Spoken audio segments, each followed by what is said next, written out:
Baik, mari kita membaca Roma 2 ayat 5, tetapi kita akan membaca terlebih dahulu dari ayat 1 hingga ayat yang kelima secara bersama-sama. Roma 2 ayat 1 hingga ayatnya yang kelima. Karena itu, hai manusia, siapapun juga engkau yang menghakimi orang lain, engkau sendiri tidak bebas dari salah. Sebab dalam menghakimi orang lain, engkau menghakimi dirimu sendiri. Karena engkau yang menghakimi orang lain melakukan hal-hal yang sama. Tetapi kita tahu bahwa hukuman Allah berlangsung secara jujur atas mereka yang berbuat demikian. Dan engkau, hai manusia, engkau yang menghakimi mereka yang berbuat demikian, sedangkan engkau sendiri melakukannya juga. Adakah engkau sangka bahwa engkau akan luput dari hukuman Allah? Maukah engkau menganggap sepi kekayaan kemurahannya, kesabarannya, dan kelapangan hatinya? Tidakkah engkau tahu bahwa maksud kemurahan Allah ialah menuntun engkau kepada pertobatan? Tetapi oleh kekerasan hatimu yang tidak mau bertobat, engkau menimbun murka atas dirimu sendiri pada hari waktu mana murka dan hukuman Allah yang adil akan dinyatakan. Sekali lagi saya membaca bagian yang kelima. Tetapi oleh kekerasan hatimu yang tidak mau bertobat, engkau menimbun murka dari atas dirimu sendiri pada hari waktu mana murka dan hukuman Allah yang adil akan dinyatakan. Namun sebelum saya membahas untuk eksposisi ayat 5 ini, ada satu pertanyaan yang ingin saya tahu dari kita semua, jawabannya seperti apa. Teman-teman, dalam kehidupan teman-teman, saudara-saudari sekalian, apa dasar yang membuat teman-teman yakin bahwa teman-teman akan selamat? Ada yang bisa memberikan jawaban ini? Apa dasar pemikiran atau kepercayaan, keyakinan yang teman-teman yakini bahwa itu akan menyelamatkan teman-teman? Ketika tahu bahwa saya sudah ditebus, ya. Sering kita mendapatkan banyak beragam ya, dan paling yang biasanya orang bilang bahwa intinya adalah saya beriman, gitu ya. Nah, hari ini kita akan belajar satu sisi hal yang lain, yang unik, yang akan menegur dan menasihati kita. Bagaimana kehidupan kita seharusnya anak-anak Joy bertobat begitu, dan jangan bodoh, jangan sia-siakan pertobatan itu. Nah, dalam pembahasan kita eksposisi ayat 5 ini saya bagi menjadi 4 bagian yang akan kita bahas secara bersama-sama. Untuk itu kita mari memahami terlebih dahulu bagian yang pertama. Kita akan mencoba memahami tentang kata kekerasan hati yang tidak mau bertobat. Jika kita artikan mengambil dari bagian firman Tuhan dalam artian bahasa Inggris, dia memakai kata heart and unchanged, yang artinya hati yang keras, hati yang tidak mau bertobat, begitu ya. Sehingga kita mau lihat ini dengan penjelasan ayat-ayat sebelumnya. Kita mau memahami tentang dua hal ini dengan ayat-ayat sebelumnya, yang kemudian ini akan menimbun murka Allah. Nah, teman-teman, saudara-saudari sekalian, ketika kita berbicara tentang orang Yahudi, gitu ya, kita akan mengingat bahwa mereka itu adalah bangsa pilihan Allah. Mereka meyakini bahwa karena itu mereka selamat. Yang kedua adalah mereka meyakini bahwa mereka itu standar hidupnya adalah hukum Taurat. Gitu ya, ada hukum Taurat. Sehingga dua hal ini akan kita gali bersama-sama, sehingga menurut Warren itu dia menyatakan bahwa orang Yahudi itu sungguh mereka percaya bahwa mereka itu menyangka dapat luput dari hukuman Allah karena mereka adalah bangsa pilihan Allah.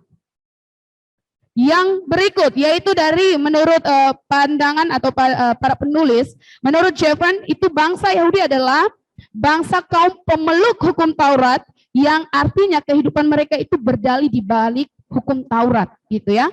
Sehingga ketika kita pada minggu-minggu sebelumnya ketika kita belajar tentang Roma 1 ayat 18 sampai 32, di situ menceritakan tentang penghakiman. Paulus menyatakan penghakiman kepada orang-orang bukan Yahudi, itu membuat orang-orang Yahudi, jadi bikin orang Yahudi itu memandang rendah dan menjauhi orang-orang yang bukan Yahudi, begitu. Nah, hal ini kemudian juga menjadi dasar di Roma 2, Paulus sedang membuka kedok orang Yahudi yang sombong dengan menyangka bahwa asas-asas itu dapat menyelamatkan mereka, gitu ya. Sehingga Van den Ende itu dia mencatat begini, orang Yahudi mengatakan bahwa hukum Taurat merupakan syarat keselamatan.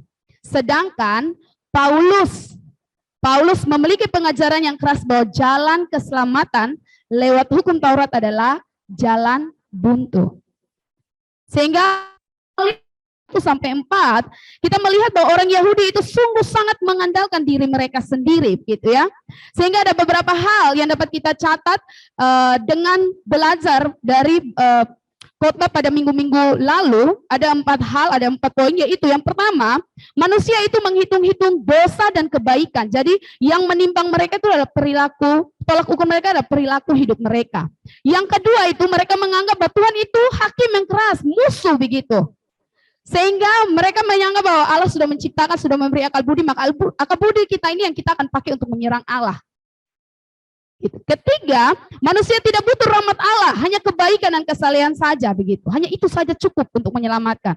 Yang keempat, mereka tidak butuh pengajaran dan firman Allah. Nah, sikap-sikap inilah yang kemudian akan menimbun muka Allah. Sehingga pada berdasarkan pemahaman di atas ini kita melihat bahwa orang Yahudi itu sungguh-sungguh bersikeras apa yang mereka alami sejak turun-temurun itu yang benar.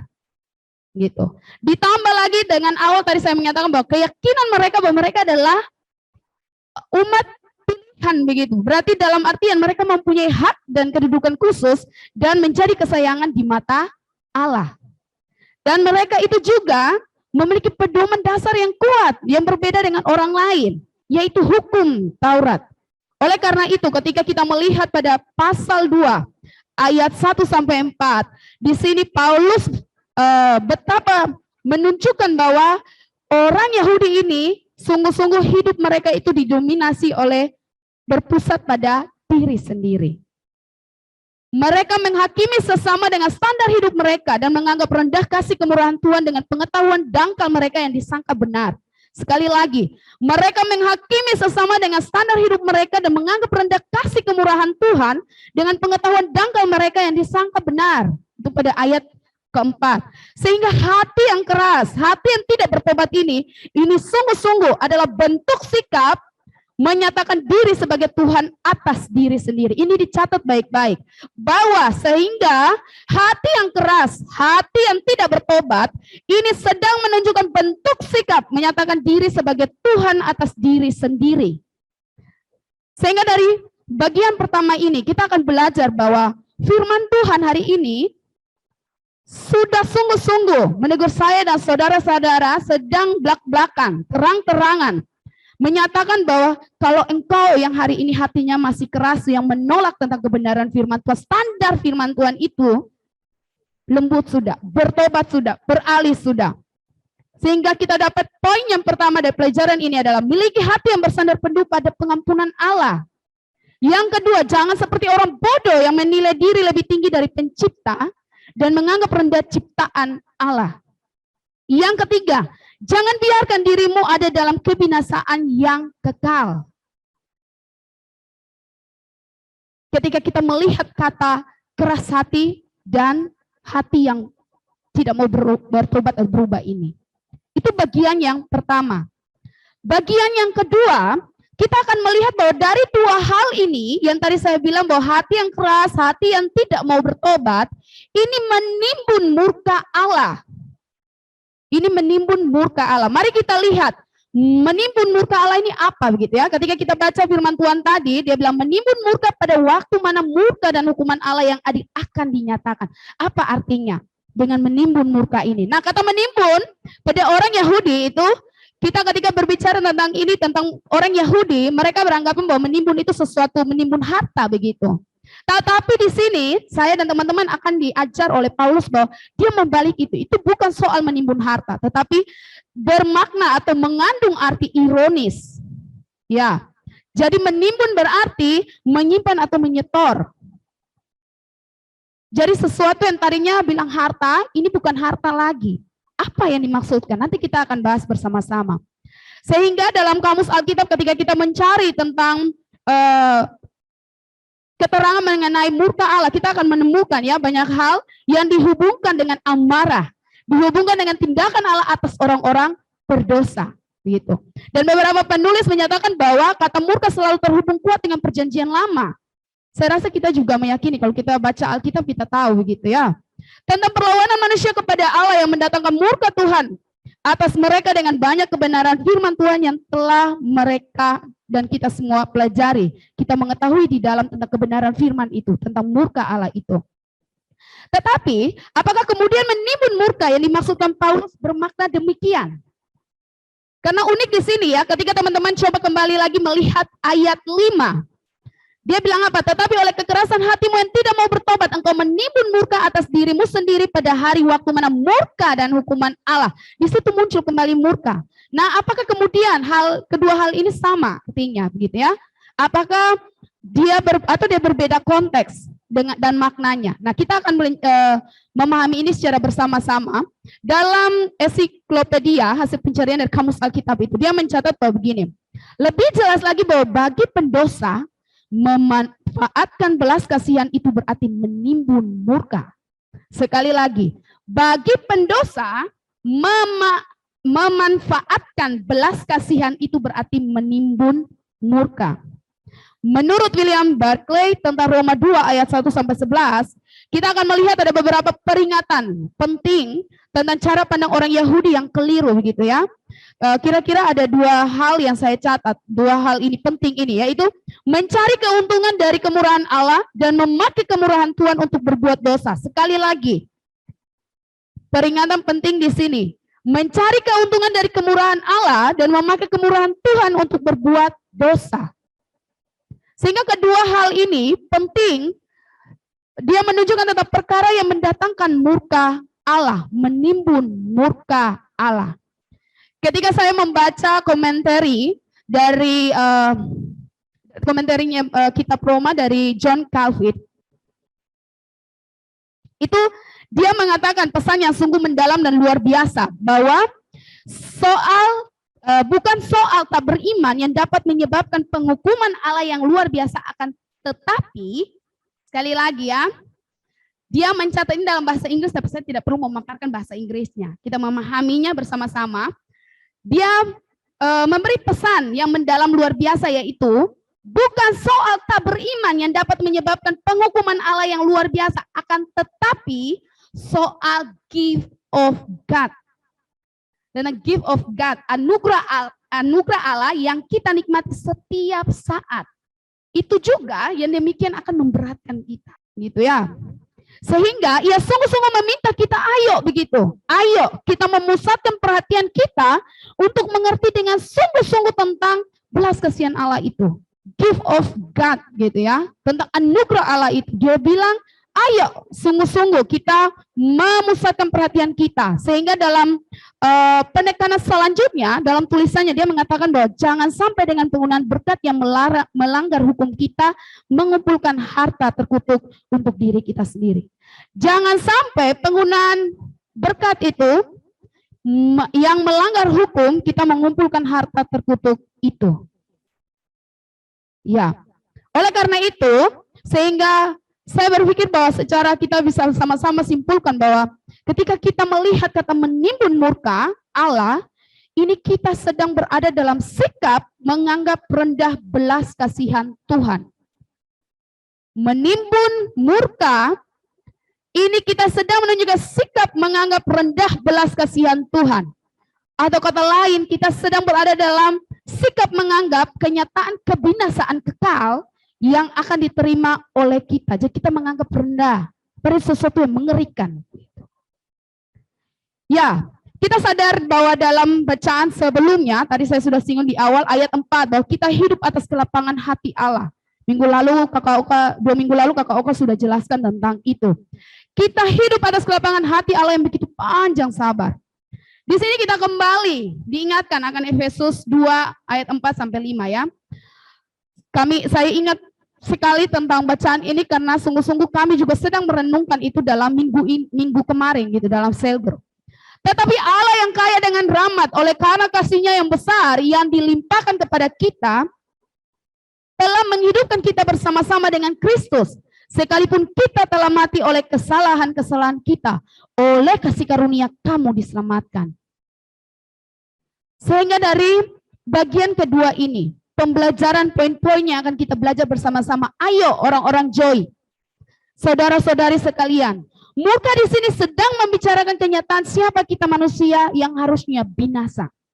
Poin pertama, murka di sini sedang membicarakan kenyataan siapa kita manusia yang harusnya binasa. Poin yang kedua, manusia harus sadar bahwa kehidupan beragamanya tidak dapat menyelamatkan ia jika bukan karena kasih Allah. Tidak dapat menyelamatkan dia jika bukan karena kasih Allah. Yang ketiga, poin yang ketiga, jangan bodoh, ya.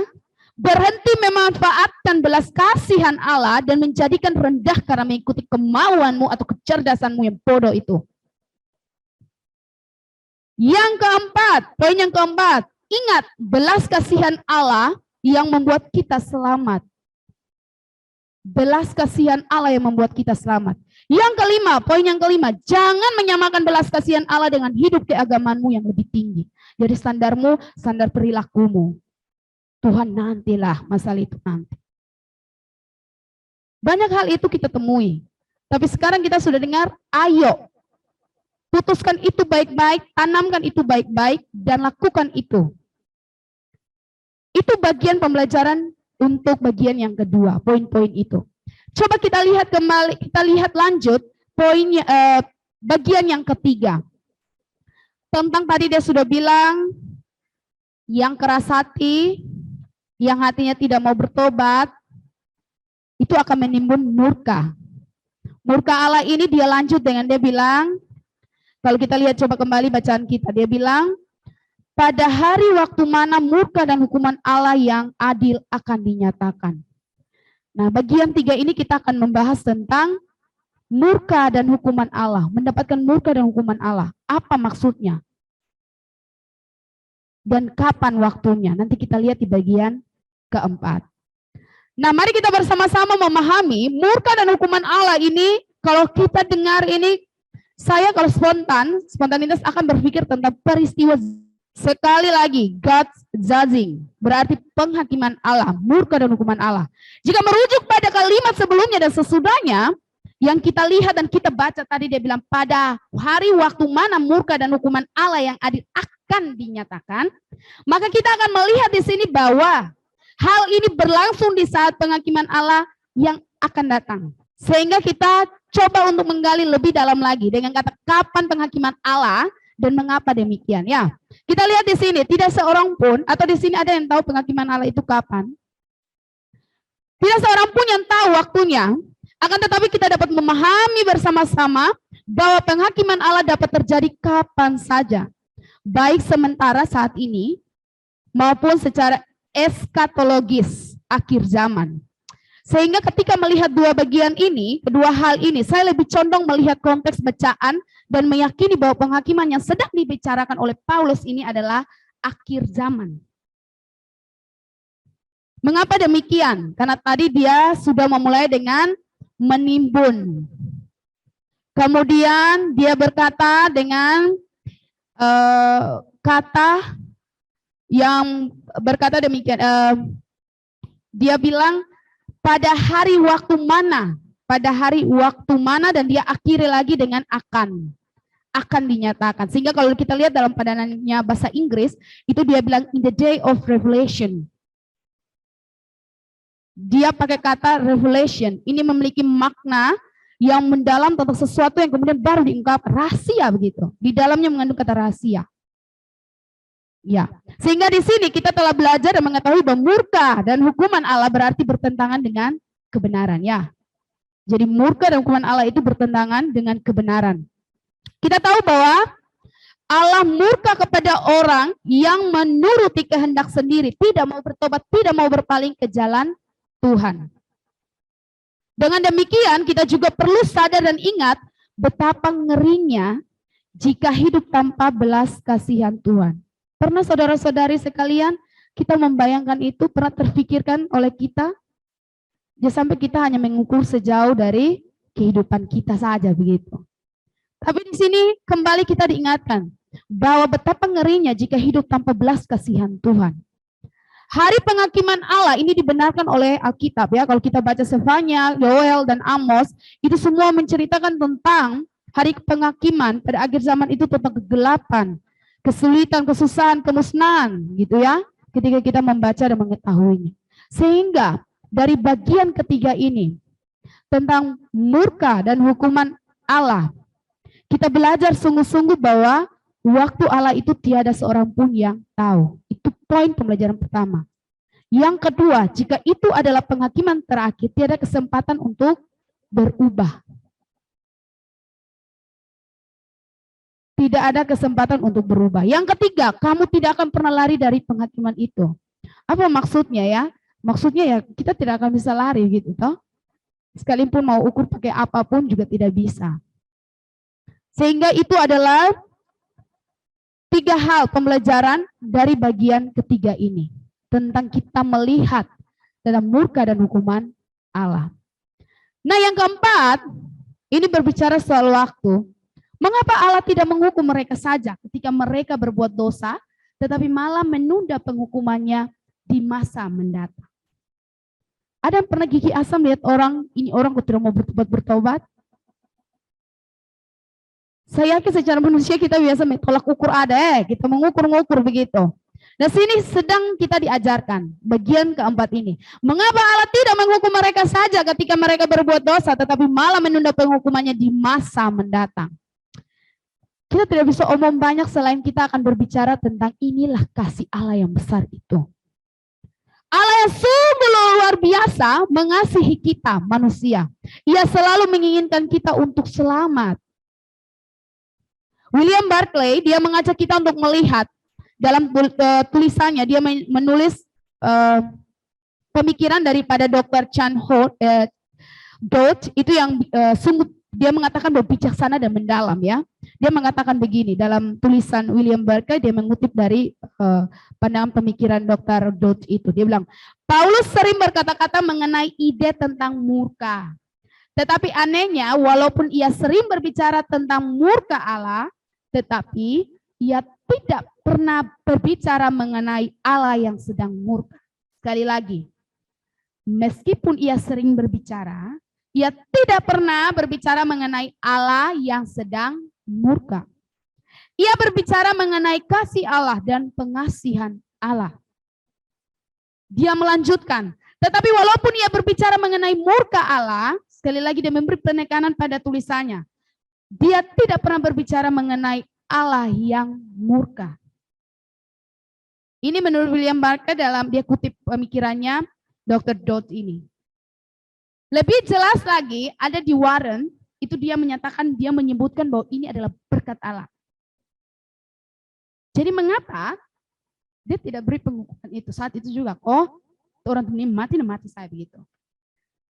Warren menyebutkan bahwa itu adalah berkat Allah. Dia mengatakan begini, dia memberi satu statement, dia bilang, demikianlah juga setelah bangsa Israel menyalibkan Kristus, Allah memberikan perpanjangan waktu selama hampir 40 tahun dan menahan penghakimannya kepada bangsa tersebut.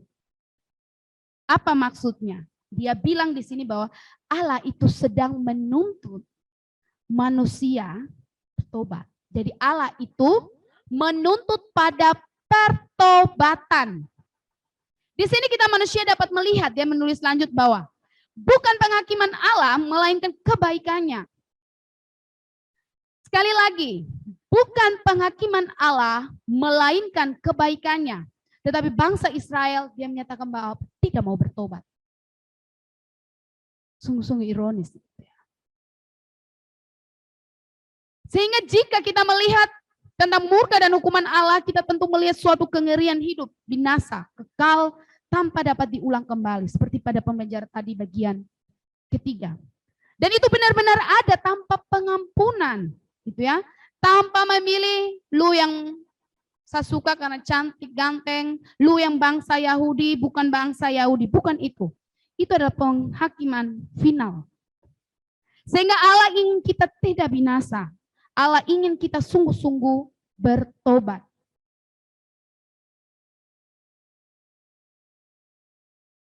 Allah menuntut kita ada dalam pertobatan yang sungguh-sungguh. Sehingga pada bagian keempat, bagian terakhir ini, poin pembelajaran untuk saya dan saudara-saudari sekalian, untuk kita orang Joy. Yang pertama, Allah selalu masih memberi kesempatan. Itu berkat. Allah selalu masih memberi kesempatan, itu berkat.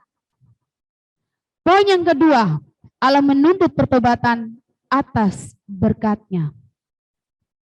Allah menuntut pertobatan atas berkatnya. Lalu bagaimana saudara-saudara sekalian ketika kita mendengar tentang bagian 4 hal besar ini yang kita bahas dari eksposisi Roma 2 ayat 5. Apakah sungguh-sungguh kehidupan kita masih mau bertolak, mengukur dari kehidupan kita? Di sini ada kesimpulan besar yang saya secara pribadi dan saya juga rindu bahwa kita semua dapat sungguh-sungguh memaknainya ketika kita belajar eksposisi Roma 2 ayat 5. Kita ingat, orang Joy, ingatlah bahwa jangan pernah meremehkan belas kasihan Allah. Jangan bodoh dan terus berada dalam kekerasan hatimu yang tidak mau bertobat itu. Jangan sok-sok menjadi pencipta, padahal engkau adalah ciptaan. Jangan selalu memakai alasan tentang standar kehidupanmu yang dulu dan sekarang yang kemudian tidak menjadi sama, ini yang menjadi tolak ukur. Di sini saya secara pribadi merenungkan bahwa hidup baru kita bernilai jika kita tetap di dalam belas kasihan Allah. Sekali lagi ingat baik-baik ini. Hidup baru kita bernilai jika kita tetap di dalam belas kasihan Allah. Itu pertama. Yang kedua adalah ingatlah Allah menunggu dan selalu menanti pertobatan kita sebelum waktunya tiba. Kiranya firman Allah dapat menolong kita untuk kita sungguh-sungguh berada di dalam pertobatan dan menghargai dan memaknai dengan penuh sungguh tentang belas kasihan Allah. Mari kita berdoa.